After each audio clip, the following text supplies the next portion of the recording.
Adapun Sarai, istri Abram itu tidak beranak. Ia mempunyai seorang hamba perempuan orang Mesir, Hagar namanya.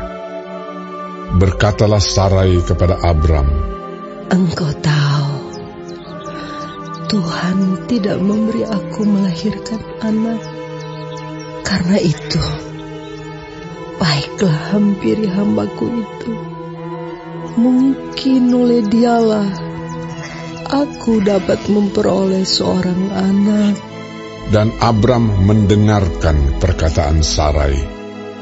Jadi Sarai, istri Abram itu, mengambil Hagar, hambanya orang Mesir itu, yakni ketika Abram telah 10 tahun tinggal di tanah Kanaan, lalu memberikannya kepada Abram, suaminya, untuk menjadi istrinya.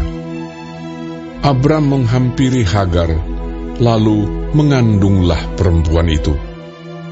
Ketika Hagar tahu bahwa ia mengandung, maka ia memandang rendah akan nyonyanya itu. Lalu berkatalah Sarai kepada Abram, "Penghinaan yang kuderita ini adalah tanggung jawabmu. Akulah yang memberikan hambaku ke pangkuanmu. Tetapi baru saja ia tahu bahwa ia mengandung. Ia memandang rendah akan aku. Tuhan kiranya yang menjadi hakim antara aku dan engkau."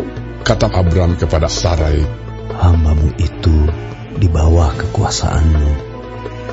Perbuatlah kepadanya apa yang kau pandang baik."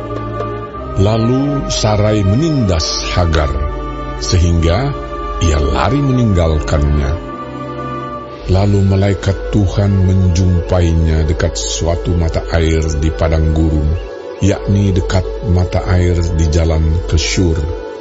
Katanya, "Hagar, hamba Sarai, dari manakah datangmu dan kemanakah pergimu?"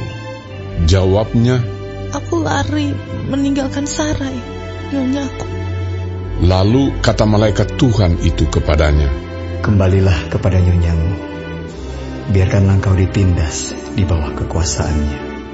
Lagi kata malaikat Tuhan itu kepadanya, "Aku akan membuat sangat banyak keturunan, sehingga tidak dapat dihitung karena banyaknya." Selanjutnya kata malaikat Tuhan itu kepadanya, "Engkau mengandung dan akan melahirkan seorang anak laki-laki, dan akan menamainya Ismail, sebab Tuhan telah mendengar tentang penindasan atasmu itu. Seorang laki-laki yang lakunya seperti keledai liar. Demikianlah nanti anak itu. Tangannya akan melawan tiap-tiap orang, dan tangan tiap-tiap orang akan melawan dia. Dan di tempat kediamannya, ia akan menentang semua saudaranya." Kemudian Hagar menamakan Tuhan yang telah berfirman kepadanya itu dengan sebutan, "Engkaulah El Roi." Sebab katanya, "Bukankah di sini kulihat Dia yang telah melihat aku?" Sebab itu sumur tadi disebutkan orang Sumur Lahai Roi. Letaknya antara Kades dan Beret. Lalu Hagar melahirkan seorang anak laki-laki bagi Abram, dan Abram menamai anak yang dilahirkan Hagar itu Ismail.